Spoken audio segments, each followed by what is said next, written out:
ఈరోజే శుక్రవారం లక్ష్మీదేవికి ఎంతో ప్రీతికరమైన రోజు.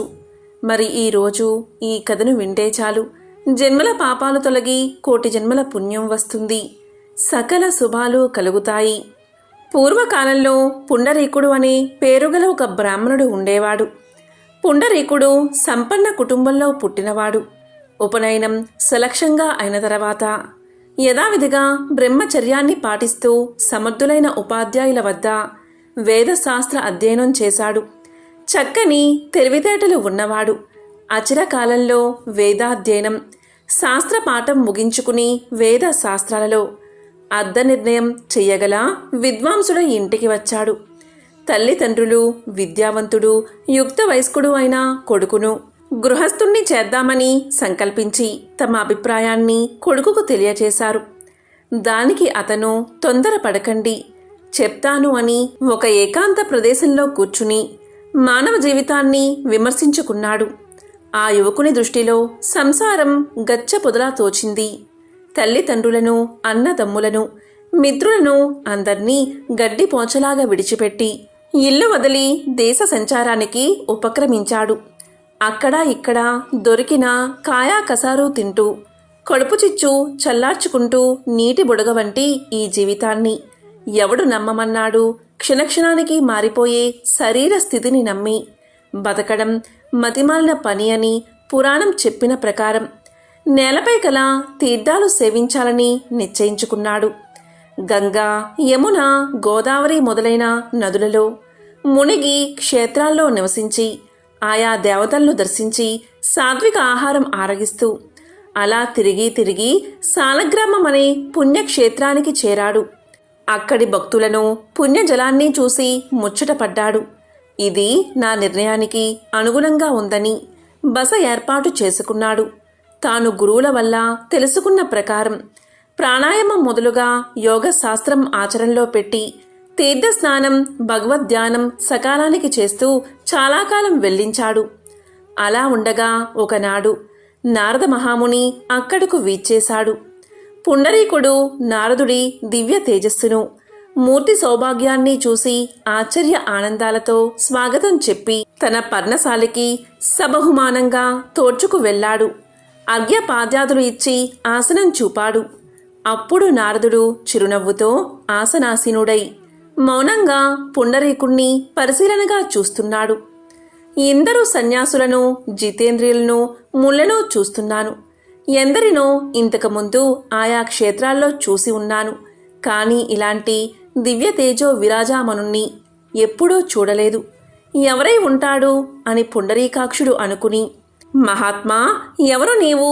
నన్ను తరింపచేయడానికి ఈ రూపంతో విచ్చేసిన శ్రీమన్నారాయణువే అనుకుంటున్నాను అని పలికాడు. దానికి నారదుడు, అడుగుతావని అనుకున్నాను. నన్ను నారదుడు అని అంటారందరూ. నిన్ను చూద్దామనే వచ్చాను. శుద్ధ బుద్ధిగల భక్తుణ్ణి చూస్తే పుణ్యం వస్తుందని భగవంతుడే అన్నాడు అని చిరునవ్వుతో పలికాడు నారదుడు. నారదుని మాట వినగానే లేచి పుండరీకుడు రెండు చేతులు జోడించి నమస్కారం చేసి ఇలా పలికాడు, కృతార్థున్నయ్యాను మహానుభావా, నీ దర్శనం దైవ దర్శనమే. నా మనవి విను. పరమార్థ సాధనకు ప్రధానమైన సాధనమేదో సెలవిచ్చి నన్ను ధన్యుణ్ణి చేయవలసిందని ప్రార్థిస్తున్నాను అని అనగా, దానికి నారదుడు, పుండరీక, కూర్చో చెప్తాను అన్నాడు. పుండరీకుడు పరమానందంగా కూర్చున్నాడు. పరమార్థ జ్ఞాన విషయం నారదుడు ఇలా చెప్పాడు. పుండరీక, శాస్త్రాలు అని చెప్పిన కర్మలు చాలానే ఉన్నాయి. అలాగే ధర్మ మార్గాలు కూడా ఉన్నాయి. ఈ జగమంతా అవ్యక్తమైన ఆది పదార్థం నుంచి పుడుతుంది, అందే లీనమవుతుందని వేత్తలు చెప్తున్నారు. ఒక్కొక్కరు ఒక్కో విధంగా చెప్పిన మతము ఉంది. అదంతా అలా ఉండని, అదంతా సమన్వయం చేసి ఒకప్పుడు మా నాయన నాకు చెప్పింది పరమ గోప్యమైన ఆధ్యాత్మిక విషయం. సంసార బంధం నుంచి విడుదల కలిగించేది చెప్తాను, విను శ్రద్ధగా పుండరీక. నారాయణుడే పరబ్రహ్మ, నారాయణుడే పరతత్వం, నారాయణుడే పరంజ్యోతి, నారాయణుడే సర్వజీవుల ఆత్మ, నారాయణుడే పరమాత్మ. ఈ జగత్తును లోపల పైన వ్యాపించి ఉన్నది నారాయణుడే. నమో నారాయణ అనేది ప్రణవపూర్వకంగా నిశ్చలమైన మనస్సుతో నిత్యము ధ్యానం చేస్తూ జపిస్తే చాలు. అదే పరమజ్ఞానం. ఇంతకంటే పరమార్థాన్ని తెలిపేది లేదు, పరమార్థమూ లేదు అని శాస్త్రాలను, అన్ని మతాలను, అందరూ శాస్త్రకారుల వాక్కులను పరిశీలించి నేను చెప్పేది ఇది ఒక్కటే. పుండరీక, అదా ఇదా అని భ్రాంతిని కలిగించే శాస్త్రవాక్కులను మర్చిపో. నారాయణ్ణి నమ్మి మనసారా ధ్యానించు. అలా ప్రవర్తిస్తే త్వరగా విష్ణు సాయుధ్యాన్ని పొందుతావు. మళ్ళీ చెప్తున్నాను విను. ఓం నమో నారాయణాయ అనే మంత్రమే సర్వార్థ సాధకం. వస్తాను అని బోధించి నారదుడు వెళ్ళిపోయాడు. ఇంకా చెప్పేదేముంది? పుండరీకుడు నారాయణ మంత్ర జపంలో, నారాయణ నామస్మరణలో రెండవ నారదుడు అయిపోయాడు. సర్వ జగత్తును విష్ణుమయంగా భావించి ధ్యానించి అచిరకాలంలో చరితార్థుడు అయ్యాడు. శాలిగ్రామ క్షేత్రంలో చిరకాలం తపస్సు చేశాడు. శ్రీహరి గురించి అతని తపస్సుకు సంతృప్తుడై పుండరీకాక్షుడు పుండరీకుని అక్షుర సఫలం అయ్యేటట్లు దర్శనం ఇచ్చాడు. శ్రీహరి దర్శనం కాగానే పుండరీకుడు సాష్టాంగ నమస్కారం చేసి లేచి చేతులు జోడించి ప్రార్థించాడు.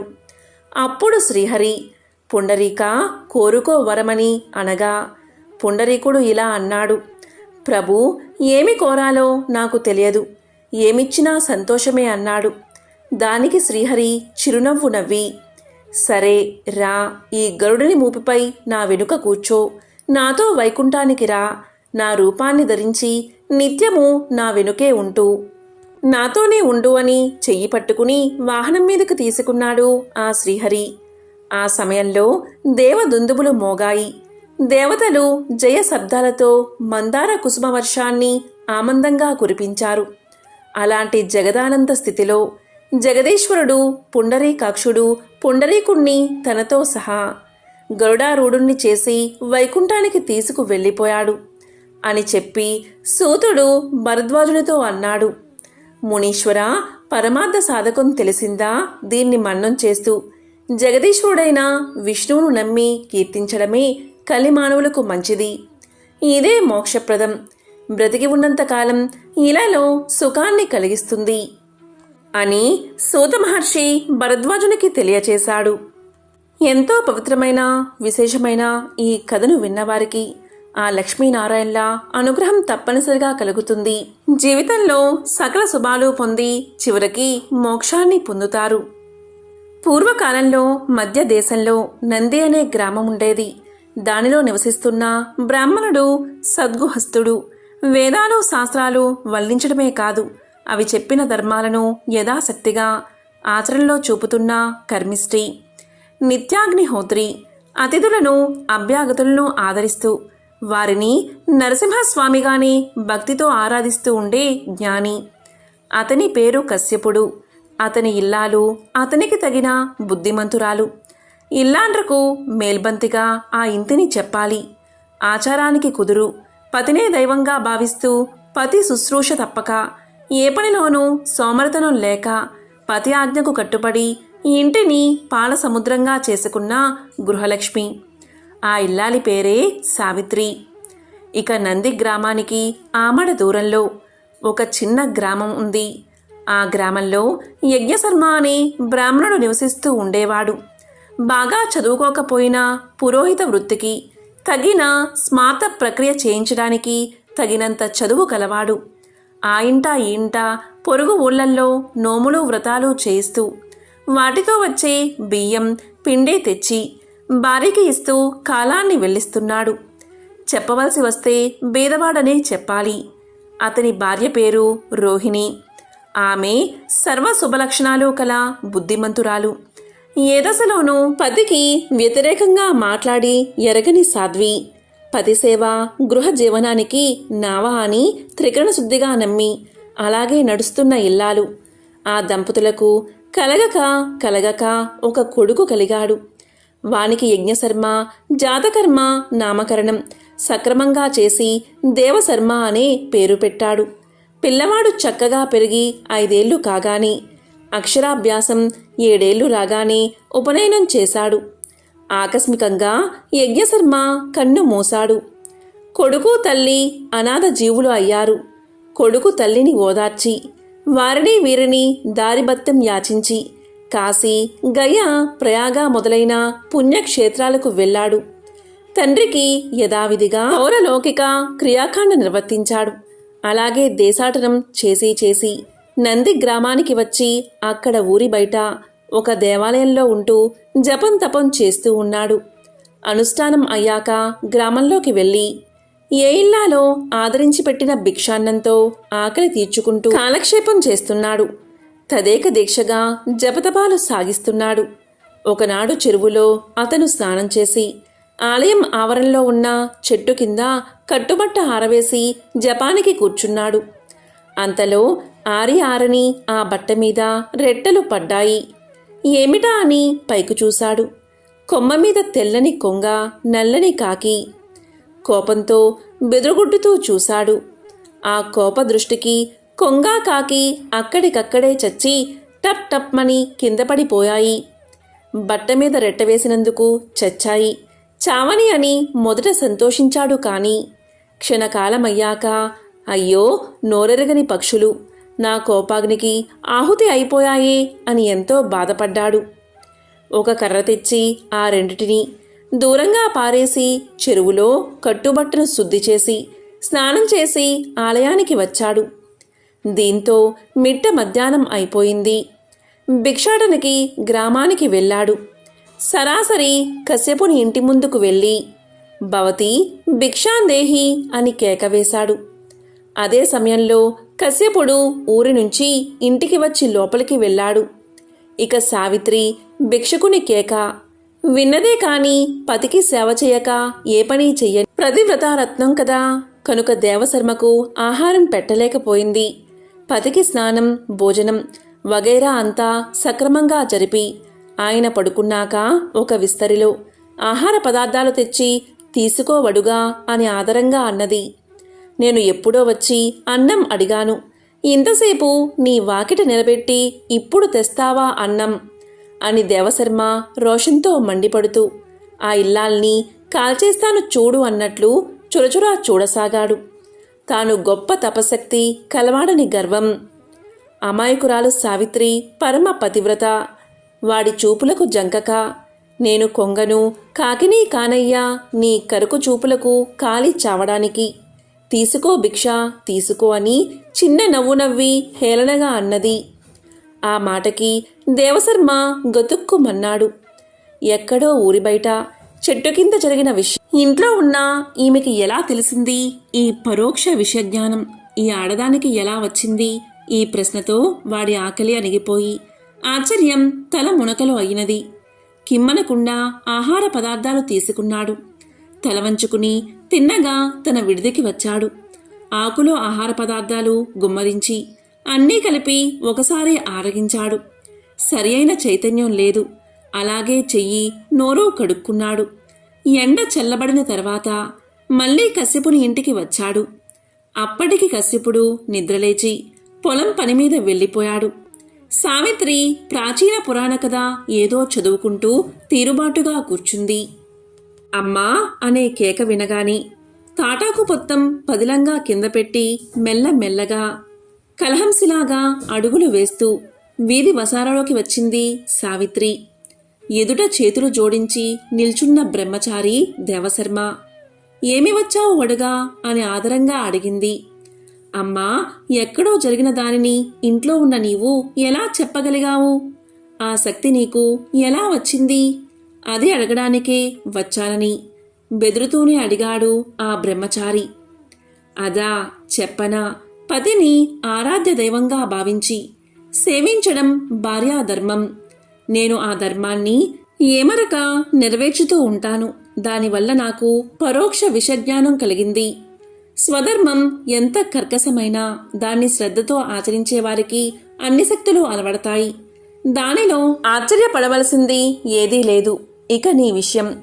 నిన్ను నవమాసాలు మోసి దుర్భర ప్రసవ వేదన భరించి కని నిన్ను కళ్ళల్లో వత్తి పెట్టుకుని పెంచిన తల్లిని, పైగా అనాథను, నీపై ఆధారపడి ఉన్న వ్యక్తిని గాలికి వదిలేసి నువ్వు ఇక్కడ చేసే జపము, తపము, అర్థంలేని పనులు. కన్నతల్లిని మించిన దైవం లేదు. మాతృదేవోభవ అనే శృతివాక్యం నీవు వినలేదా? విని ఏం లాభం? ఆ మాతృదేవతను సేవిస్తూ ఉంటే అన్నీ నీకు వశమవుతాయి. ఆ మాత్రం తెలియక స్వధర్మ త్యాగివై ఏదో తపస్సు చేస్తున్నావు. తపస్సు, నీ తపస్సు వల్ల వచ్చిందేమిటి? కొంగని కాకిని చంపడం అంతే కదా. వెళ్ళు, బుద్ధి కలవాడవై ఇంటికి వెళ్ళు. తల్లిని శ్రద్ధాభక్తులతో సేవించు. అదే గొప్ప తపస్సు అనుకో. ముందుగా నీ కోపానికి బలైపోయిన పక్షులకు దహన శుద్ధి చేసి స్నానం చేసి తిన్నగా ఇంటికి వెళ్ళు. తల్లిని పోషిస్తూ ఉండు. నీకు యజ్ఞశర్మ అనే వాడి కూతురు భార్య అవుతుంది. పోయి అడుగు. తరువాత మీకు ఒక కొడుకు కలుగుతాడు. వాడు మీ వంశకర్త అవుతాడు. ఆ పైన నీ తల్లి భార్య మరణిస్తారు. ఇంకేముంది, నువ్వు యథావిధిగా సన్యాసాన్ని స్వీకరించు. ఆ నరసింహస్వామిని మనసారా ఆరాధిస్తూ కాలక్షేపం చెయ్యి. జన్మాంతమందు విష్ణు సాయుధ్యాన్ని పొందుతావు అని చెప్పింది సావిత్రి. అన్నీ విన్నాడు అతను. క్షమించు తల్లి, బుద్ధి వచ్చింది, పోయి వస్తాను అని దేవశర్మ వెనుతిరిగి వచ్చి పక్షులకు దహనాధికం చేసి తిన్నగా స్వగ్రామం చేరుకున్నాడు. సావిత్రి చెప్పినట్లే మాతృసేవ చేస్తూ గృహస్థుడై పుత్రుడు కలిగాక భార్యా తల్లి మరణించగా సన్యాసి అయ్యాడు. ఆ నరసింహస్వామిని నమ్మి ఆరాధిస్తూ జన్మాంతమందు విష్ణు సాయుధ్యాన్ని పొందాడు. విన్నారా? స్వధర్మానుష్ఠానం ఎంత గొప్పదో. అలాగే జ్ఞానం అనేది. అది లేకపోతే మనిషి కాడు. ఆహారం, నిద్ర, భయం వగైరా మనుషులకు పశువులకు సమానమే. జ్ఞానం అనేది ఒకటే మనుషులకు అధికం. అది లేని నాడు మనుషుడు కొమ్ములు తోకలేని పశువన్నమాట.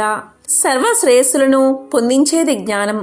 తెలిసిందా అని వ్యాసుడు చెప్పినట్లుగా సూతుడు భరద్వాజులకు చెప్పాడు. ఎంతో పవిత్రమైన విశేషమైన ఈ కథను విన్నవారికి సకల శుభాలు కలుగుతాయి. ఒకసారి నారాయణుడు లక్ష్మీదేవితో ప్రజల్లో ఎంత భక్తి పెరిగింది, అందరూ నారాయణ అంటూ జపిస్తున్నారు అని పలకగా ఆ మాటలు విని లక్ష్మీదేవి ఇలా అన్నది, అది మీకోసం కాదు, నా కరుణా కటాక్షం కోసమే. మీ మీద భక్తి పెరిగింది అని పలికింది.